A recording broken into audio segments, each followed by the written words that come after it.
Welcome to FreeChem Academy. I am Ashutosh Singh, your chemistry teacher. तो बेटा आज मैं दो बात बताने वाला हूँ, कैसी चल रही है आपकी पढ़ाई, किस तरीके से आपका नोट्स किस तरीके से आप बना रहे हैं, किस तरीके से रिवीजन कर रहे हैं। थोड़ा सा इस पर हम बेटा बात करेंगे कि देखो एक बात बता दे बेटा आपको, जिस तरीके से आपको डेली खाना खाना जरूरी है, जिस तरीके से आपको बेटा डेली आपको अच्छे अच्छे कपड़े पहनना जरूरी है, जिस तरीके से बेटा आपको डेली क्या कहते हैं बहुत सारे क्रियाकलाप करने की जिस तरीके से बेटा जरूरत है ना, उसी तरीके से डेली और डेली आपको रिवीजन भी करने की जरूरत है। अगर आप रिवीजन नहीं करेंगे, आप अगर बेटा पढ़ाई नहीं करते हैं ना, तो फिर रियलिटी बता रहा हूँ भाई, क्या कहते हैं चीज़ें आपको बस एक बार में क्या कहते हैं बेटा इनपुट होता रहेगा और आउटपुट कुछ नहीं मिल पाएगा। ध्यान मतलब आप डेली पढ़ रहे हैं, लेकिन आप खुद से नहीं उसको रियलाइज़ करेंगे, खुद से रिवीजन नहीं करेंगे, तो आप चीज़ें को उसको यूटिलाइज नहीं कर पाएंगे, उस ज्ञान को स्थिर तरीके से रख नहीं पाएंगे।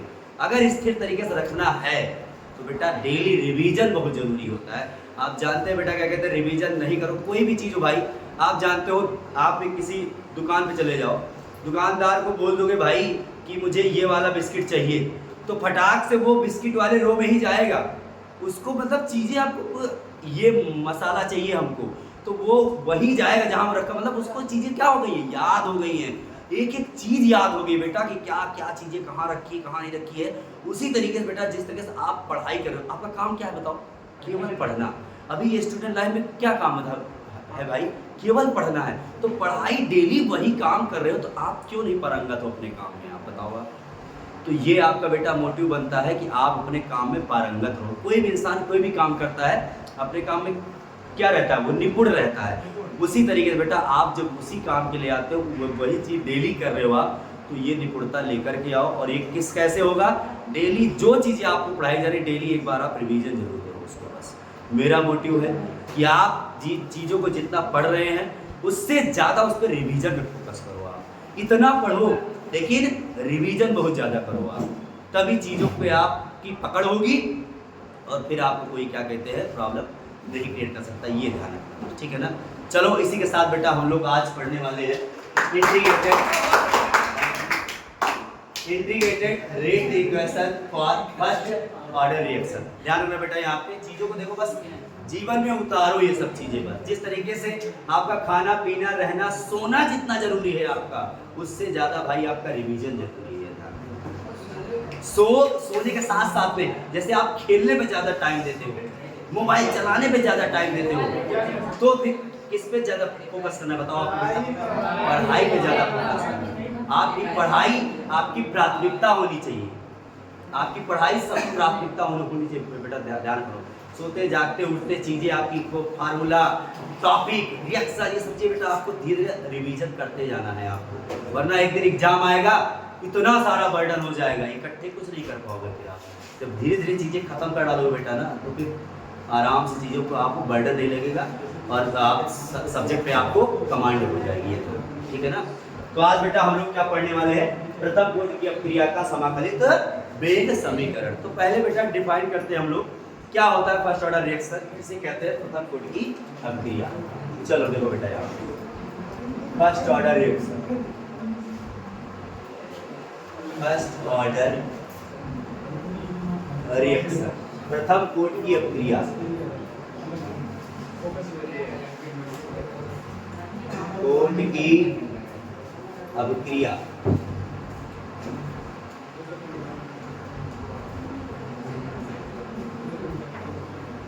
ठीक है सर, प्रथम कोटि की अपक्रिया क्या होती है, यहाँ लिखो बेटा, क्या कहता है, in rate law expression, rate law expression,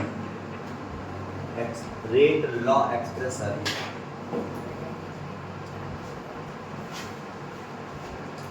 expression rate of reaction, rate of reaction is directly proportional to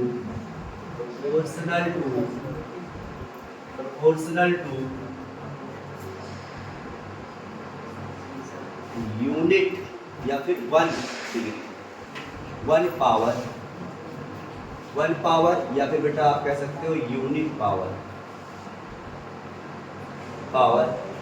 of concentration of reactant in a बस हाँ रिएक्शन इज कॉल्ड एज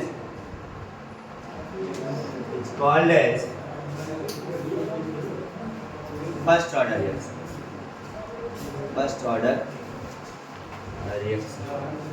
बेटा लिखो यहाँ पे वेग नियम व्यंजक में लिखो यहाँ बेटा, वेग नियम व्यंजक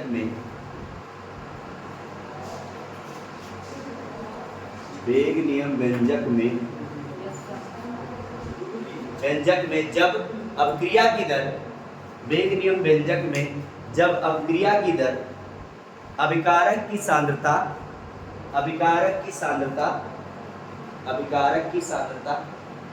की एकांक घात एक घात वेग नियम व्यंजक में जब अभिकारक की या ऐसा बेटा शुरू में एक लाइन थोड़ा सा और लिख लो, क्या कहते हैं, किसी अपक्रिया के वेग नियम व्यंजक में, किसी अपक्रिया के वेग नियम व्यंजक में जब अभिकारक की सांद्रता जब अपक्रिया की दर अभिकारक की सांद्रता के एकल घात या एकल घातांक के समानुपाती हो जाए, तो ऐसी अपक्रिया को प्रथम कोटि की अपक्रिया कहते हैं। ये ध्यान रखना। मतलब बेटा यहाँ क्या कहने मतलब है सर, जो रेट है आपका, मान लो बेटा कोई रिएक्शन है, फॉर अ रिएक्शन आर से बेटा प्रोडक्ट बन रहा है, क्या बन रहा है बेटा यहाँ पे, आर से प्रोडक्ट उत्पाद बन रहा है आर से। तो सर इसके लिए अगर हम लिखना भी चाहेंगे जिससे कि फर्स्ट ऑर्डर के वेग नियम में बेटा, तो रेट इक्वल टू होता है, rate is directly proportional to इसके टेम्परेचर के according, rate is directly proportional, मतलब बेटा वेग जो आपका है, जो वेग है या दर जो है वो डायरेक्टली प्रोपोर्शनल बेटा किसके है यहाँ पे, रिएक्टेंट की पावर, तो रिएक्टेंट के कॉन्सेंट्रेशन के पावर 1 के डायरेक्टली प्रोपोर्शनल। ये कहानी है सर। रेट को हम कैसे लिखते हैं sir, in term of reactant sir, minus dr upon में dt equal to proportional sign of बेटा क्या आ जाता है आपका, k आ जाता है। ये ध्यान रखो ठीक सर। ये क्या है बताओ बेटा, यहाँ पे इसको कैसे दो बेटा, ये डिफरेंशियल इक्वेशन है। कैसा बेटा, ये डिफरेंशियल इक्वेशन या डिफरेंशियल रेट इक्वेशन, यानी सर ये क्या है आपका, अवकलित वेग समीकरण, अवकलित वेग समीकरण है बेटा, ध्यान रखना। माइनस क्या है ये, minus D R upon D T equal to K R की पावर 1 लिखो, चाहे नहीं वो तो मान लो वन हो ही गया। अब बेटा देखो ध्यान से यहाँ पे, अब माइनस डी आर है तो माइनस डी आर अपॉन में जो डी टी है बेटा, उसको डी टी को हमने क्या कर दिया, के के पास ले गए और इस आर को बेटा आर के इस डी आर के नीचे ले आए और यहाँ पहुंच गया बेटा डी टी आ गया, ठीक है। अब सर माइनस को ट्रांसफर कर देंगे उधर, नोट कर लिया इसको बेटा आप लोग, जी ऊपर वाला ये, यस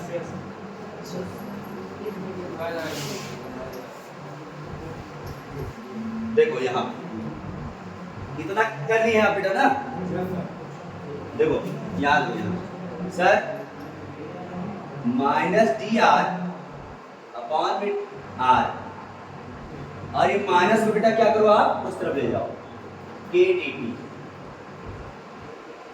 अब बेटा हम फिर से क्या करने वाले हैं, कल वाला काम बेटा, दोनों कक्षों में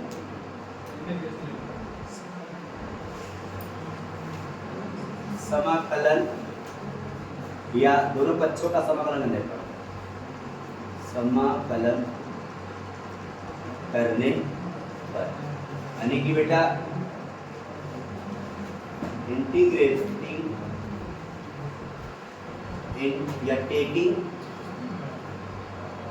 इंटीग्रेशन इन बोथ साइड, दोनों पक्षों बेटा क्या कर लिया हमने, इंटीग्रेशन ले लिया बेटा। देखो यहाँ पे ऐसे इंटीग्रेशन साइन कैसे होता है, ऐसे होता है dr अपॉन में r, या क्या हो गया dt हो गया, ठीक है। देखो बेटा यहाँ पे सर के को इधर ले आओ आप, dr अपॉन में कैपिटल R, कांस्टेंट बेटा के बाहर ले लो आप, और dt। आप बेटा ध्यान दो यहाँ पे, आप इंटीग्रेशन का फॉर्मूला आप जानते हैं क्या, dx अपॉन x, यानी बेटा 1 अपॉन x का होता है log x होता है। क्या होता है बेटा आपका log x होता है यहाँ पे, लेकिन नेचुरल लॉग रहता है यहाँ। कैसा लॉग रहता है, नेचुरल लॉग रहता है सर। सर नेचुरल लॉग का क्या है सर, भाई नेचुरल लॉग मतलब जहाँ पे बेस e हो, जहाँ पे बेस क्या हो e हो, ध्यान। तो सर यहाँ हो जाएगा ln, यहाँ नेचुरल लॉग बेटा ln लिखते हैं, log बेस e ने ln लिख दो आप, ln r हो गया। क्या होगा बेटा ये ln r। अब यहाँ सर क्या होगा के, ये क्या बताओ t, लेकिन ध्यान रहे यहाँ क्या आ जाएगा कांस्टेंट, तो याद बनेगा इंटीग्रेटिंग कांस्टेंट है बेटा, ये ध्यान का समाकलित नियतांक या नियतांक, ध्यान रखना बेटा ये तो समाकलित नियतांक है ये।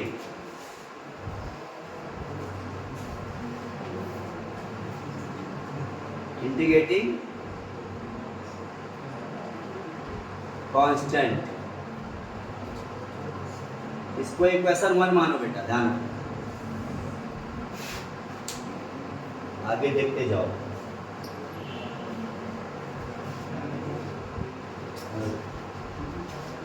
समाकलित नियतांक बेटा सी को लिख लेना, जहां सी समाकलित नियतांक है, जहां सी इज अ इंटीग्रेटिंग कोएफिशिएंट या आप कह सकते हैं कांस्टेंट।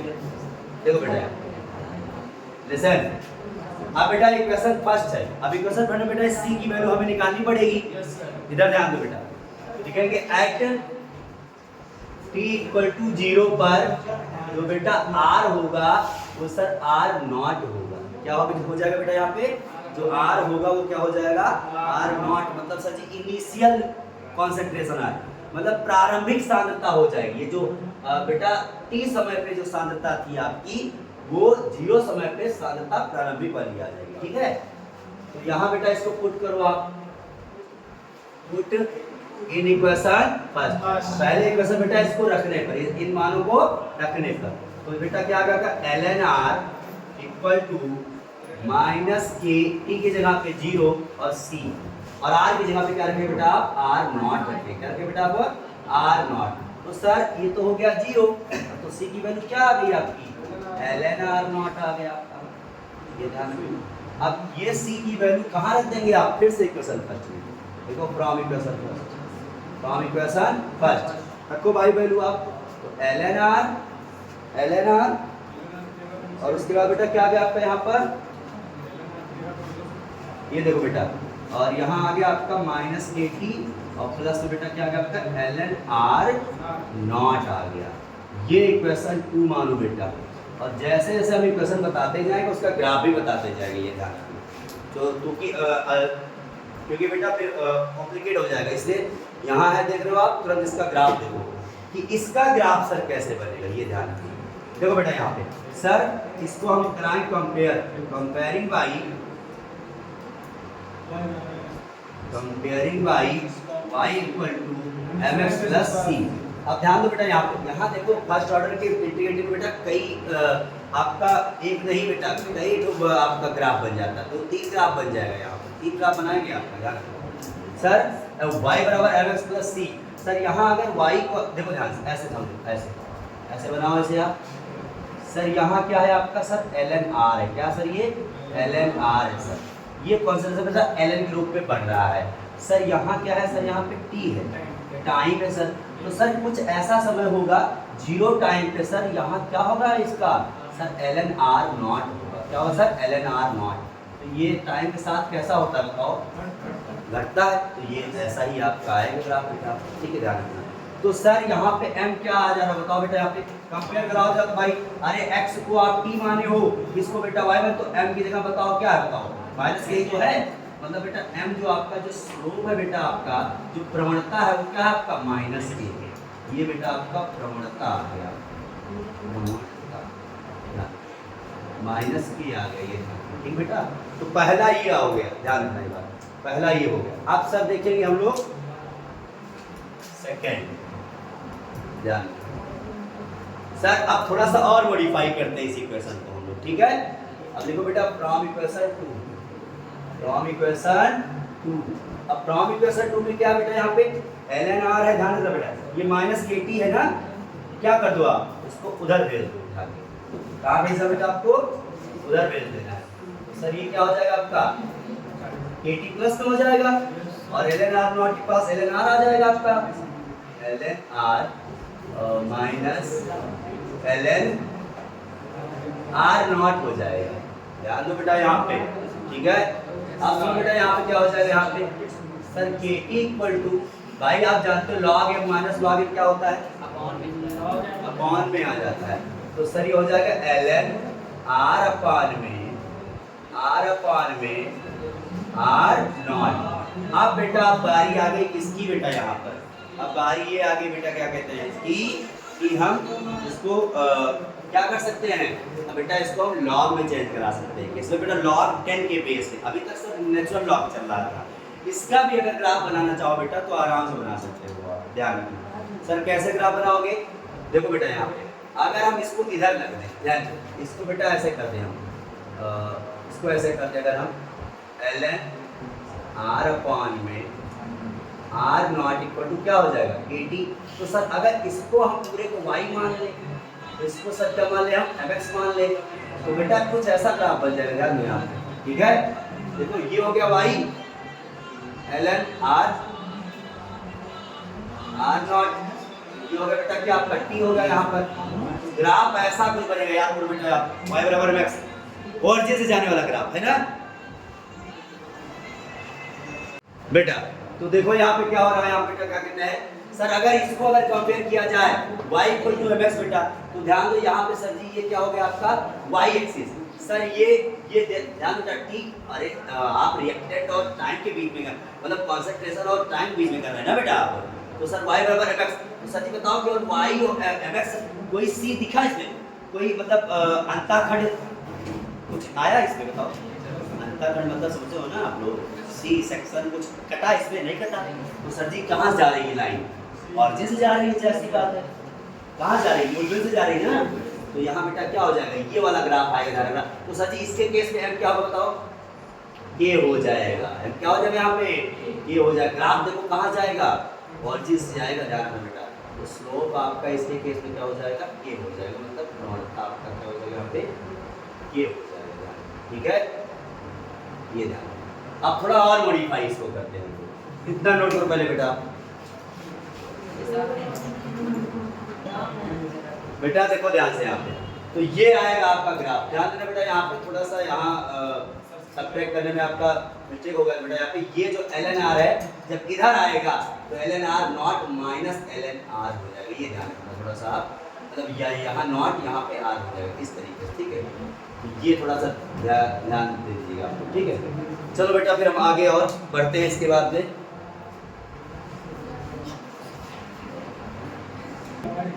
अब देखो बेटा यहाँ पे, अब ध्यान दो यहाँ पे सर, जो ये वाला इक्वेशन बना है K T equal to ln r naught upon में r, अब सर इसको हम लॉग बेस 10 में करना चाहते हैं, तो बेटा देखो यहाँ पे के टी इक्वल टू यहाँ हो जाएगा सर आपका ln से बेटा अगर कराना होता लॉग बेस 10 में, तो सर मल्टीप्लाई करते हैं 2.303, फिर लॉग बेस बेटा 10 हो जाएगा यहाँ पे, तो यहाँ सर r नॉट अपॉन में r चलेगा, ये कहानी से। तो ये आपका मेन फार्मूला है बेटा, ये ध्यान रखना, ये इक्वेशन आपका 2 था, ये इक्वेशन बेटा 3 बन गया, और ये इक्वेशन बेटा आपका 4 बन गया, ये ठीक है।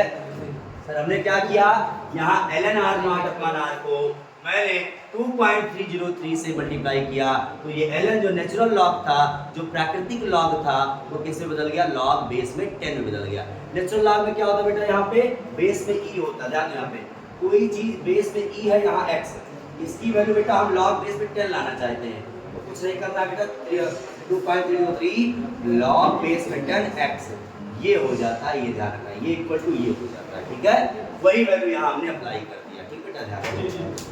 चलो अब बेटा इसका एक बार हम ग्राफ बना लेते हैं। इसका ग्राफ ध्यान देना। इसका ग्राफ क्या है? बहुत आसान है, परेशान नहीं होना बेटा। देखो ध्यान से यहाँ पे सर इस चीज को कहाँ लाना है? इधर ले आओ आप। 2.303 लॉग बेस में 10 r नॉट अपान में r equal to KT। KT बेटा ध्यान बेटा यहाँ पे ये वाला जो आपका बेटा कांस्टेंट है, इसको कहाँ ले आएंगे? हम नीचे ले आएंगे तो सर यहाँ ये हो जाएगा आपका log base 10 r upon r not upon में r और KT के अपान में 2.303 इंटू में 2। अब बेटा इसको आप क्या कराएंगे? कंपेयर कराएंगे sir. y equal to mx plus c तो कुछ है ही नहीं भाई, यहाँ एक t है। क्या है बेटा? ये t है आपका, ध्यान रखना। तो सर इसका ग्राफ कैसा बनेगा? ध्यान दो बेटा यहाँ पे सर, आप जान लो बेटा यहाँ पे y बराबर x क्या होता है? ओरिजिन से जाने वाली रेखा होती है भाई यहाँ पे। ये सर y है पूरा, ये क्या बेटा यहाँ पे? y है यहाँ पे log base 10 r naught upon में r। ये ध्यान दो बेटा ये चीज। ठीक है सर, ये क्या आपका t है तो ये लाइन कहाँ जाएगी बताओ? ओरिजिन से ही जाएगी लाइन। सर इस बार स्लोप क्या होगा? तो m बराबर ये हो जाएगा बेटा। हाँ बोलो भैया। ln जब घटक है नेचुरल लॉग, हाँ 2.303 RT लॉग बेस में कैसे रहता है? 2.303 RT है। ये आप इलेक्ट्रोकेमिस्ट्री चले गए थे ना? आप कहाँ चले गए साहब? आप यही हैं कि नहीं? आप यही हैं कि नहीं? बोलो कहाँ पे हैं आप? यही पे है ना? जहाँ जहाँ नेचुरल लॉग बेटा आएगा वहाँ वहाँ हम लॉग बेस 10 में करने के लिए 2.303 से मल्टीप्लाई करा देंगे। दिमाग में ये क्या चीज हो गया? क्या पावर में? टी पावर है बेटा। ये मैंने ब्रैकेट बनाया, ये m की जगह कंपेयर कराएंगे। ये x है t तुम्हारा और ये m है तुम्हारा, ये समझो तुम। ये ध्यान में पावर में नहीं है बेटा। ये पावर मतलब क्या होता है? यहाँ होता पावर इस तरीके से, यहाँ पावर इनटू में है। ध्यान में पावर नहीं है ये ध्यान। ये m हो गया, ये x की जगह ये ले रहा है। ठीक है, तो ये बेटा बनाओ आप ग्राफ, ये बनाओ। प्रवणता आपका k बाई 2.303। ठीक है, नोट करो इसका बेटा इसको। तो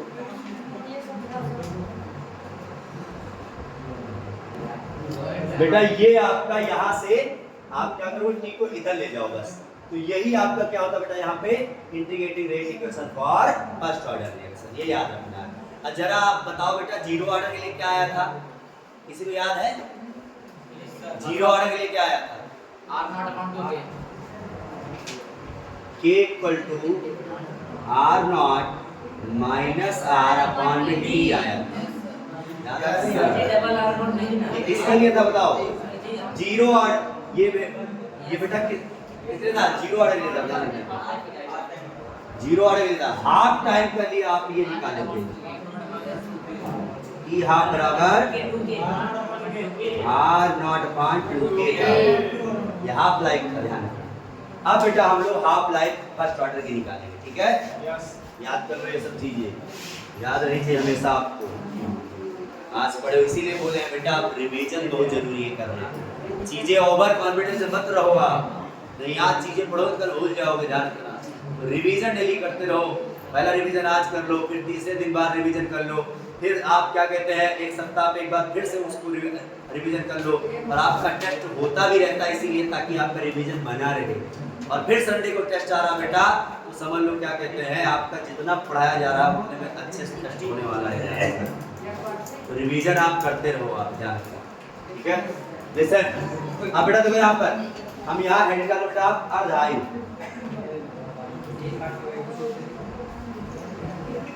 प्रथम कोट की अर्धायु, प्रथम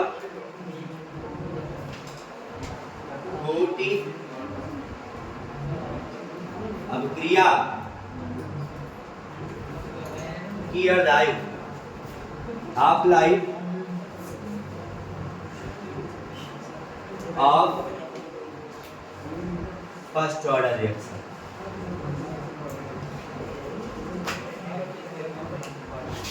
बेटा डेफिनेशन आप लिख लोगे कि नहीं लिख लो, बताओ यहाँ। जिस टाइम पीरियड में कॉन्सेंट्रेशन ऑफ रिएक्टेंट क्या हो जाए, हाफ हो जाए, आधा रह जाए, उसी किसमें, प्रथम कोट की अपक्रिया में जब लिखना है, देखो बेटा आप डेफिनेशन लिख लो इसकी।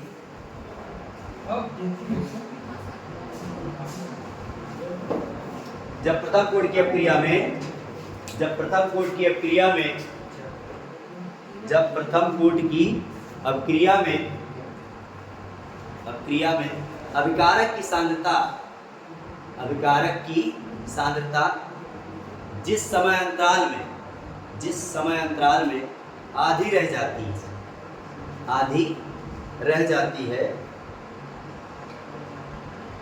उस समय अंतराल को, उस समय अंतराल को प्रथम कोट की अपक्रिया का की अर्धायु कहते हैं। उस समय अंतराल को प्रथम कोट की अपक्रिया का या की अर्धायु कहते हैं। In first order reaction, in first order reaction, in first order reaction concentration of reactant, concentration of reactant remain half, remain half, in which time period, in which time period, that time period, that time period is called as, that time period is called as half life of first order reaction, half life of first order reaction। देखो बेटा यहाँ पे ध्यान से, यहाँ क्या कह रहा है, इसी इक्वेशन से बेटा हम लिखेंगे फ्रॉम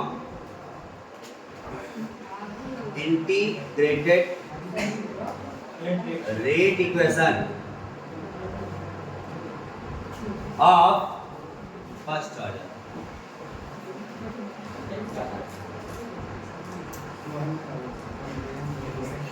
आप लोग बेटा लिखोगे प्रथम कोट की अपक्रिया के समाकलित वेग समीकरण से, ठीक है। देखो बेटा यहाँ पे, देखो यहाँ पे क्या होगा, यहाँ पे कि जब t क्या हो जाए आपका, t हाफ हो जाए, t क्या हो जाए आपका, t हाफ हो जाए, ध्यान रखना।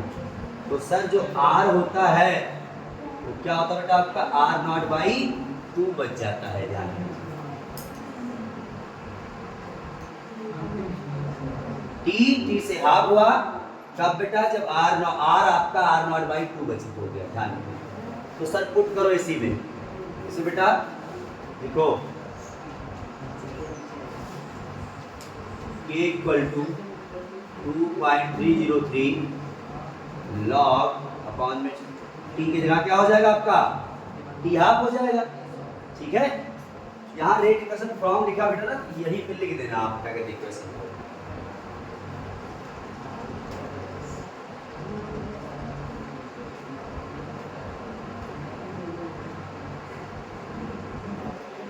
ये ध्यान, ठीक है। तो बेटा इसमें वैल्यू आप रख रहे हैं, तो यहाँ बेस पे 10 तो है ही है, r0 तो r0 रहेगा ही, जो r है बेटा वो क्या हो रहा है बताओ, r0/2। देखो बेटा यहाँ पे r0 से r0 कट जाएगा और 2 चला जाएगा ऊपर, तो log 2 हो जाएगा, ध्यान बेटा। और t हाफ को ले आओ सर इधर, t हाफ इक्वल टू बेटा 2.303 अपॉन में के नीचे आइए, इधर चला गया सर, यहाँ क्या बचा आपका, log बेस 10 में 2 बच गया बेटा, ये ध्यान। सर अब क्या करेंगे हम लोग, देखो ध्यान से, यहाँ ध्यान sir, t half equal to 2.303 upon में के log 10 की वैल्यू बताओ क्या होती थी अब 0.301। अब इसको बेटा आप मल्टीप्लाई कराएंगे तो 0.693 आएगा आपका लगभग, और अपॉन में आ गया के आपका बेटा। तो यही है बेटा आपका प्रथम कोटि अपक्रिया के लिए अर्धायु। आई बात समझ में? तो यही है बेटा आपकी प्रथम कोटि अपक्रिया की अर्धायु, प्रथम कोटि अपक्रिया की अर्धायु, half life of first order reaction. एक बात बेटा यहाँ पे नोट लिखो, सेकंड आएगा, क्या आएगा आंसर? सेकंड में। देखो बेटा क्या कहते हैं, सेकंड में आंसर आएगा। देखो बेटा यहाँ पे क्या कहते हैं, एक बात नोट में लिखो कि half life of first order reaction, half life of first order reaction, half life of first order reaction cannot depend initial concentration of reactant, cannot depend initial concentration of reactant। मतलब बेटा देखो यहाँ पे प्रथम कोटि की अपक्रिया की अर्धायु, प्रथम कोटि की अपक्रिया की अर्धायु अभिकारक की प्रारंभिक सांद्रता पर निर्भर नहीं करती है। देखो कई सांद्रता दिख रहा आपको, केवल के पे ही दिख रहा है आपको, के पे डिपेंड कर रहा है। प्रथम कोटि की अपक्रिया की अर्धायु अभिकारक की प्रारंभिक सांद्रता पर निर्भर नहीं करती, किसी भी सांद्रता पर, मतलब प्रारंभिक मतलब किसी सांद्रता पर, कोई मतलब नहीं पाएगी ध्यान, अर्धायु कोई मतलब नहीं सांद्रता, ध्यान मतलब ज्यादा हो कम हो इससे मतलब नहीं, या बढ़ जाए सर जी तो कम हो जाएगी अर्धायु, घट जाए सर जी तो अर्धायु जितनी है उतनी ही रहेगी आपकी। यही it is depend only for के वैल्यू आपके, ठीक बेटा ना? चलो ओके, तो यही बेटा क्या कहते हैं आपका लास्ट टॉपिक था। और बाकी बेटा इसको अच्छे तरीके से आप लोग नोट करो कायदे से, और बेहतरीन तरीके से नोट्स बनाओ, रिवीजन करो, और फिर हम कल आपको निबंधन करवाते हैं, ठीक है? Okay, thank you very much.